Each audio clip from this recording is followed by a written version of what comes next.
জ্ঞানতিমিরান্ধস্য জ্ঞানাঞ্জনশলাকয়া চক্ষুরান্মিলিतं যেন তস্मै শ্রীগুরুবে নমঃ। নমো মহাবদন্নায় কৃষ্ণপ্রেমপদায়তে কৃষ্ণায় কৃষ্ণচৈতন্য নাম্নে গৌরাতিশে নমঃ। হে কৃষ্ণ করুণা সিন্ধু দীনবন্ধু জগৎপতি গোপেশ গোপিকা কান্ত রাধাকান্ত নমস্তুতে। তপ্ত কাঞ্চন গৌরাঙ্গী রাধে বৃন্দাবনেশ্বরী বৃষভানুসুতে দেবী প্রণামি হরিপ্রিয়ে নমঃ। বৃন্দাবৈ তুলসী দেবায় প্রিয়ায় কেশবস্য কৃষ্ণ ভক্তি পদে দেবী সত্যবতয়ে নমো নমঃ। জয় রাধে, জয় শ্যামসুন্দর। আজকে আমরা শ্রীমদ্ ভাগবতের দ্বিতীয় স্কন্ধে থেকে শ্রীল শুকদেব গোস্বামী পাদের শ্রীমুখ থেকে আমরা কিছু শ্রবণ করব।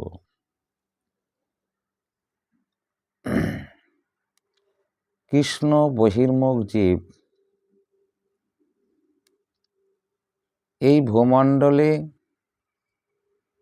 মায়ায় বশীভূত হয়ে তারা নিজ স্বরূপ ভুলে গিয়ে এবং ভগবানকে ভুলে এই মায়ার জগৎকে তারা সত্য মনে করে তারা পার্থিব বস্তু বা জড় বস্তু এবং দেহ গেহ কলত্রাদি বিষয় বৈভব এই নশ্বর বস্তু লাভের জন্যে তারা বিভিন্ন দেবদেবতার পূজা করে থাকেন।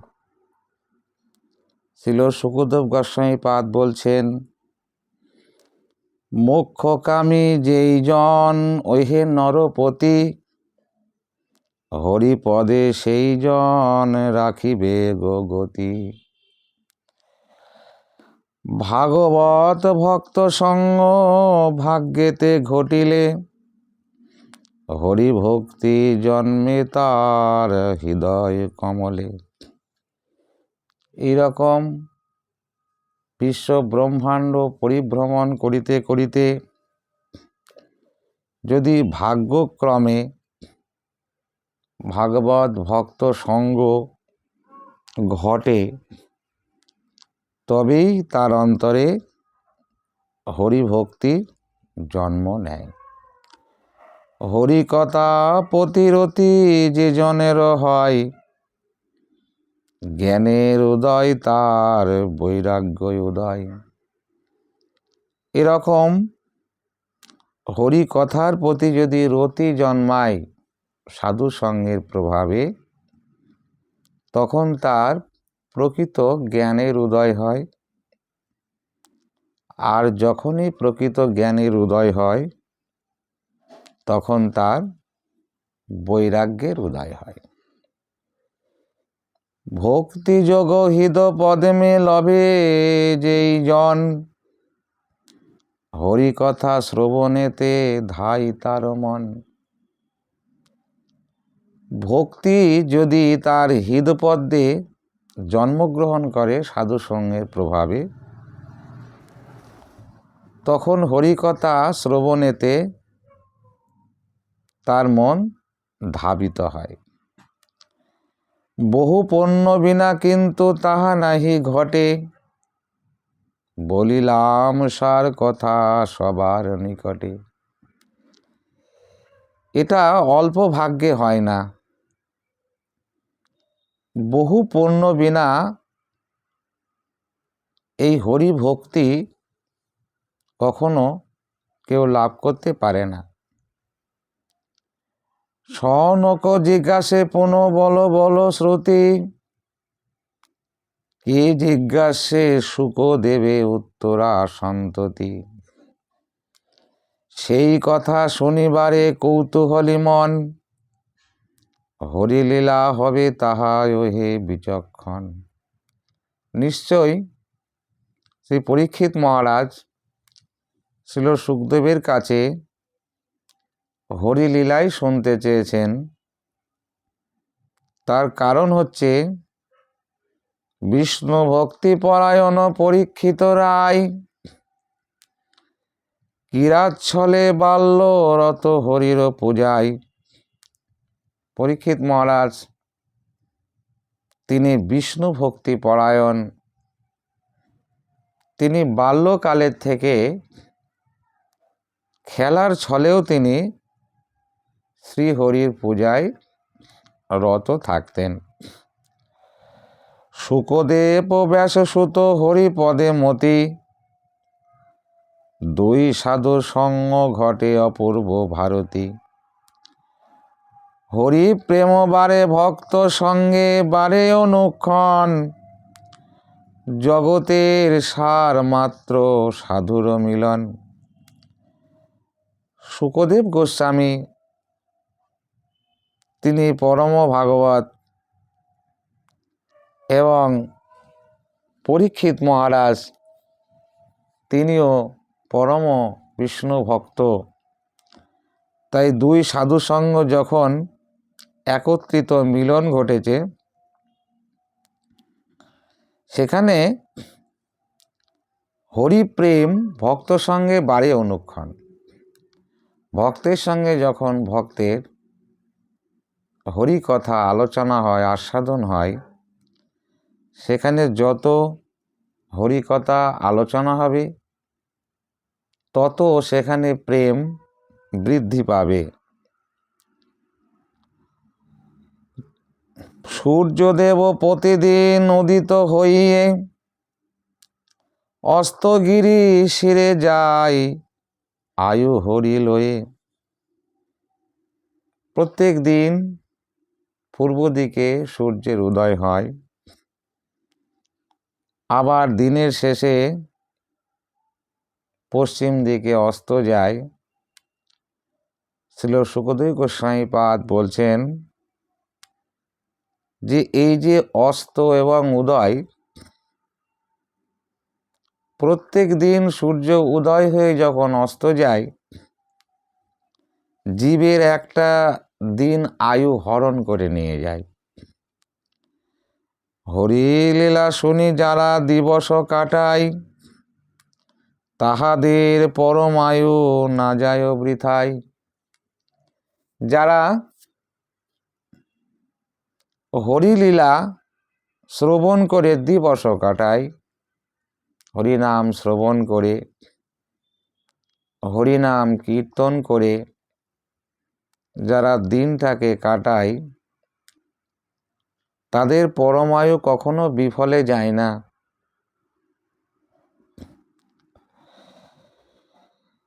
বৃথা কার্য দিন কাটে যেই মূঢ়মতি, পরমায়ু বৃথা তার রহে মহামতি। যারা হরি কথা শ্রবণ না করে, কৃষ্ণ নাম কীর্তন না করে, বৃথা পরমায়ু ক্ষয় করে, তাদের পরমায়ুটা বৃথায় চলে যায়। গ্রাম্য কথা, গ্রাম্য বার্তা, পরনিন্দা, পরচর্চা, আত্মসুখের নিমিত্তে যদি দিনটা গোয়ায়, তাদের সেই পরমায়ুটা বৃথায় চলে যায়।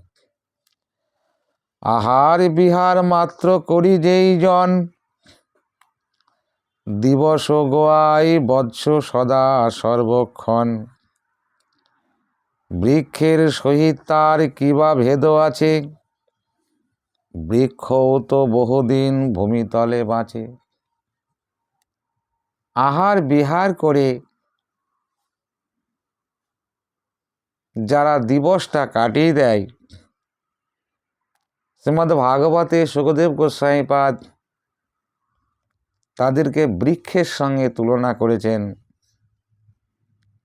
কারণ বৃক্ষও তো আহার বিহার করে এই ধরা মাঝে বহু আয়ু নিয়ে বহুদিন বেঁচে থাকে। পশু পক্ষী সবে করে আহার বিহার, তাহার সহিত বেদ কি বল তাহার। যারা পশু পক্ষী তারাও এই ধরায় জন্মগ্রহণ করে আহার বিহার করে জীবনটা কাটিয়ে দিচ্ছে।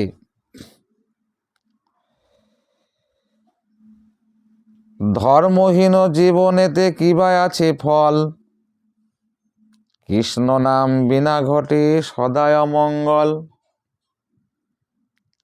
ধর্মহীন জীবন হচ্ছে পশুতুল্য। পশুরা যেমনি আহার নিদ্রায় ভয় মৈথন এই চারটে জিনিস নিয়েই জীবনে বেঁচে থাকে, জীবনের প্রথম থেকে শেষ পর্যন্ত তাদের আহার নিদ্রা ভয় মৈথন এছাড়া আর অন্য কিছু জানে না। ঠিক তদ্রূপ এ ধরায় যারা দেব ও দুর্লভ মনুষ্য জন্ম লাভ করে পশুদের মতো আহার বিহার করে দিন যামিনীটা কাটিয়ে দিচ্ছে, পশুর সঙ্গে তাদের কোনো ভেদ নেই এবং কৃষ্ণ নাম বিনা যে দিনটা যায় সেই দিনটাই হচ্ছে অমঙ্গল। কৃষ্ণ নামামৃত পান করে যেই জন, কৃষ্ণ নামামৃত পান না করে যেজন কৃষ্ণ নাম অমৃত পান না করে, গ্রাম্য পশু বলি তারে করিবে গণন। তাদেরকে গ্রাম্য পশুর সঙ্গে তুলনা করেছেন শ্রীল শুকদেব গোস্বামী। শুকর সমান সেই গর্ধব্য সমান, ভক্তিহীন জনে কভু নাহি পরিত্রাণ। তারা শুকরের সমান এবং গর্ধবের সমান, সংসারে ঘৃণিত হয়ে কুকুরও যেমন, উদরের তরে করে সতত ভ্রমণ। কৃষ্ণ নামহীন জনে জানিবে তেমন, সংসার কায়াই হয় অবজ্ঞা ভাজন। ঠিক একটা কুকুর যেমনি তার নিজের উদর পূরণের জন্যে সমাজে গৃহে গৃহে ঘুরে বেড়ায়, ঠিক তদ্রূপ কৃষ্ণ নামহীন জনে জানিবে তেমন কুকুর সমান। তারা সংসারে অবজ্ঞা কায়ায়, তারা অবজ্ঞাতে অবহেলাতে ভাজন করে। সার বস্তু ত্যাগ করে শুকর যেমতি, সতত ভোজনে মতি পুরুষের প্রতি। একটা শুকর সে সমাজে ভালো বস্তু ত্যাগ করে তারা পুরুষ ভোজন করে, নোংরা আবর্জনা সেগুলোকে ভোজন করে। তাদের সামনে যদি মাখা সন্দেশ, ছানা, দধি দুগ্ধ দেওয়া হয়, তথাপিও শুকর সেগুলোকে গ্রহণ না করে তারা সেই ড্রেনের ময়লা তারা ভোজন করবে। ঠিক সেই রূপ সার বস্তু হরিনাম ত্যাজি, মুড়েরা অসাললয় বিষয়েতে মজি। ঠিক তদনুরূপ বিষয়ে মানুষ তারা বিষয়ে নিমজ্জিত হয়ে তারা হরির নাম যে সর্বসার, কৃষ্ণ নাম হচ্ছে অমৃত, সেই কৃষ্ণ নাম অমৃত ত্যাগ করে তারা মায়ায় বশীভূত হয়ে এই অসার সংসার অসর বিষয়ে তারা মজে ওই রকম শূকরের মতো তারা বিষ্ঠা ভক্ষণ করছে। উষ্ট যথা ভার বহি মহা কষ্ট পাই, বিষয়ে মজিয়ালো গো তাহারই প্রায়। রজকের তরে গাধা বহে কত ভার, অন্যের কারণে করে আমারই আমার। গাধা যেমনি রজকের কাপড় পরের কাপড় ধৌত করে গাধার পিঠে চাপিয়ে দেয়, আর গাধা সেই ভার বয়ে মরে এবং গাধা সেগুলোকে মনে করে যেগুলো আমার, এই সমস্ত কাপড় চোপড় এগুলো সব আমার। দুর্বহ বিষয় ভার বহি জীব শান্ত, আমার আমার করে হয়ে সদা ভ্রান্ত। দেহ গৃহ জয়াসুত কেহ কিছু নয়, ঈশ্বরের মায়া সব জানিহ নিশ্চয়। মায়ায় বশীভূত হয়ে জীবগণ দেহ গেহ জয়াসুত এবং এই মায়ার প্রপঞ্চ জগতের যে অসার সংসার এইগুলোকে সব তারা নিজের মনে করে, আমার মনে করে, বা এগুলোই আমার শ্রেষ্ঠ সম্পদ মনে করে। এগুলো সবই হচ্ছে ঈশ্বরের মায়া। অসার দেহের লাগি করে আরম্ভন, আমার আমার বলে ভ্রমে নিরন্তর। এই অসার সংসারকেই তারা আমার আমার করে, এই বলে তারা বিশ্ব ব্রহ্মাণ্ড নিরন্তর ভ্রমণ করে। যেই করণে কৃষ্ণের নাম না করে শ্রবণ, কৃষ্ণ গুণগান নাহি শোনে কদাচন। বধির সমান তার শ্রবণ বিবর, সে কর্ণ ধরিয়া তার কিবা বল ফল। ভগবান প্রত্যেককেই কর্ণ প্রদান করেছে।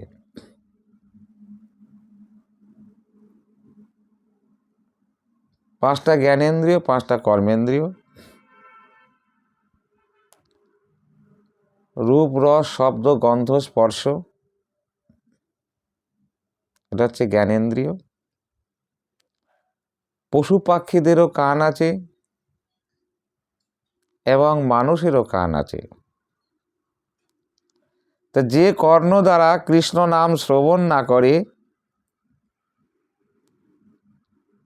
বলছে বধির সমান তার শ্রবণ বিবর।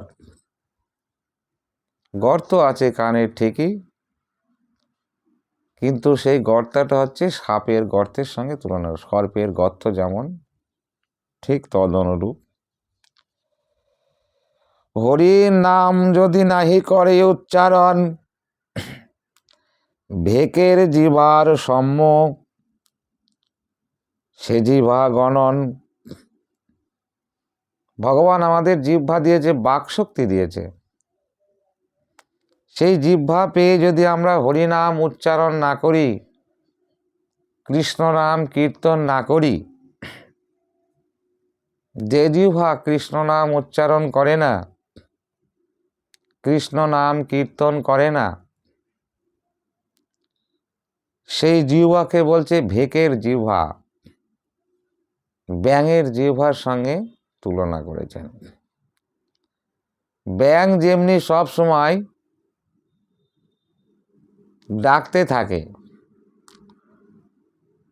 আমরা দেখতে পাই বর্ষাকালে যখন প্রচণ্ড বর্ষা হয়, বৃষ্টিতে সব খাল বিল ভরে যায়, তখন সমস্ত ব্যাঙগুলো এক জায়গায় হয়ে তারা জোরে জোরে বিনা কারণে ডাকতে থাকে। কোনো কারণ নেই, তবু তারা ডোবার জলে অনেক জল দেখে তারা আনন্দে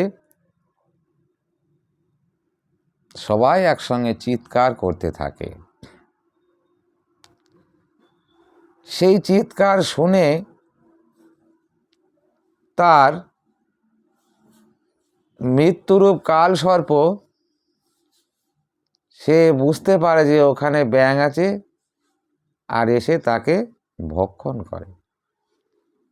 বৃথা চেঁচামেচি করে বেগ যেমন তার মৃত্যুরূপী কালসর্পকে জানিয়ে দেয় যে আমি এখানে আছি, ঠিক তদনুরূপ মায়ামুগ্ধ জীব তারা কৃষ্ণ কথা কীর্তন না করে তারা গ্রাম্য কথা, গ্রাম্য বার্তা, পরনিন্দা, পরচর্চা, বৃথা এই যে বাক্য ক্ষয় করে, বৃথা চেঁচামেচি করে, এতে শ্রীমদ্ ভাগবতে বলছেন যে ঠিক সাপের কে যেমনি আহ্বান করে ব্যাঙ, তেমনি তারা মৃত্যুকে আহ্বান করে ভেকের মতো।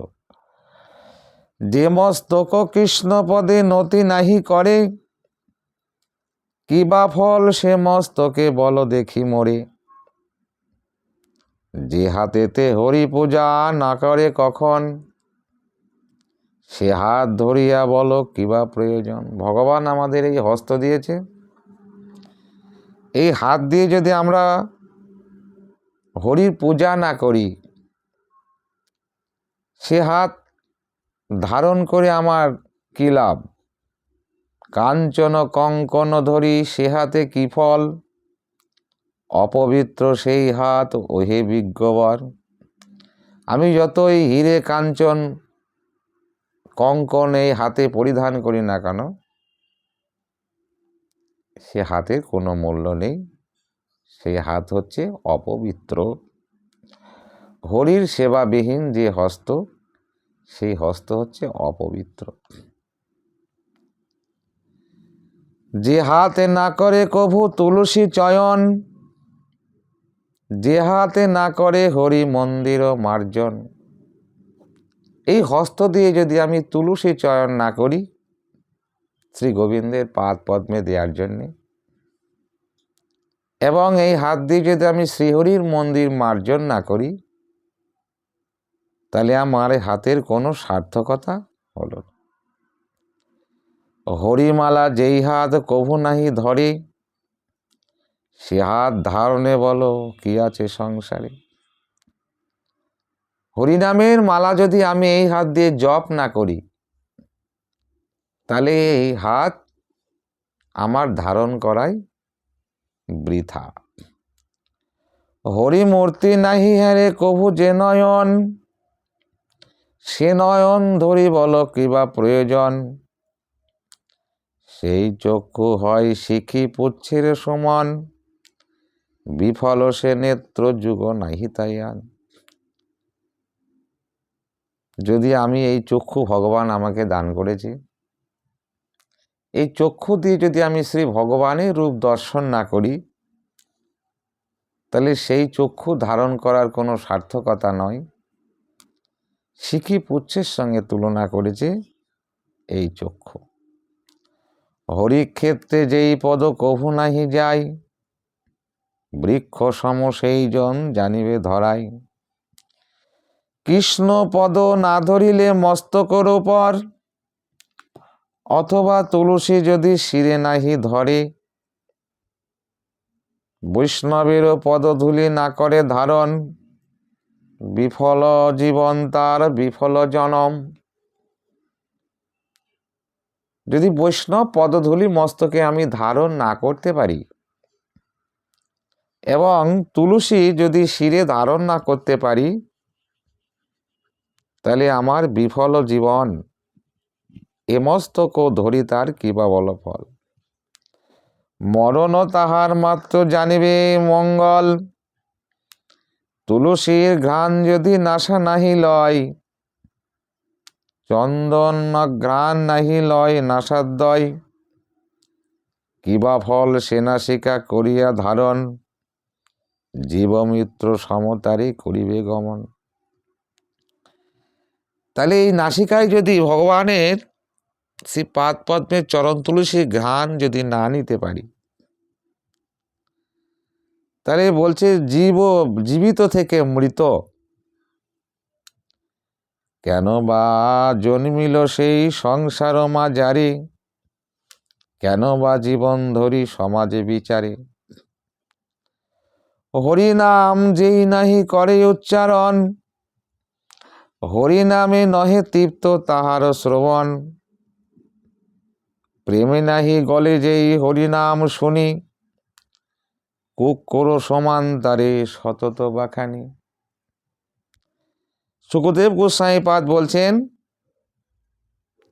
যে হরিনাম যেই নাহি করে উচ্চারণ, আমরা যদি মানব জীবন লাভ করি, হরিনাম কীর্তন না করি, হরিনাম যদি আমরা তৃপ্ত হয়ে শ্রবণ না করি, প্রেমে নাহি গলে সেই হরিনাম শুনি, হরিনাম শুনে যদি আমার প্রেম না আসে, তাইলে কি বলছে, কুকুরের সমান জনম এই ধরাতে আমার হয়েছে। হরিনাম সুধাপান করিয়া শ্রবণ, পরিতৃপ্ত নাহি করে যেই অভাজন। পুলকে রমঞ্চ নাহি হয় কলে বড়ে, কি ফল থাকিয়া তারে এ ভব সংসারে। এ ভবে তার জনম নেয়ার না নেয়ার সমান। পাষাণ সমান তার জানিবে হৃদয়, চরমে তাহার হয় দুর্গতি নিশ্চয়। হরিনাম বিনায়ার সকলই অসার, সেই সুধাপান মম কর অনিবার। হরিনাম হচ্ছে সুধা, হরিনাম হচ্ছে অমৃত। হে জীবগণ, হে মন, তুমি সেই হরিনাম সুধা পান করো অনিবার। ভাগবত সুধা কথায় অমৃত লহরী, শুনিলে সেজন পাই ভব পারে তরি। মানব জন্ম যদি সার্থক করতে হয়, যদি মানব জন্মে সার্থকতা করতে চাই, তাহলে মানব জীবনের প্রধান কর্ম হচ্ছে, কর্তব্য হচ্ছে শ্রী ভগবানের পাদ পদ্ম সেবা করা, ভগবানকে ভালোবাসা, ভগবানের শ্রীচরণ সেবা করা এবং ভগবানের নাম গুণকীর্তন করা এবং ভগবানের কথা শ্রবণ করা।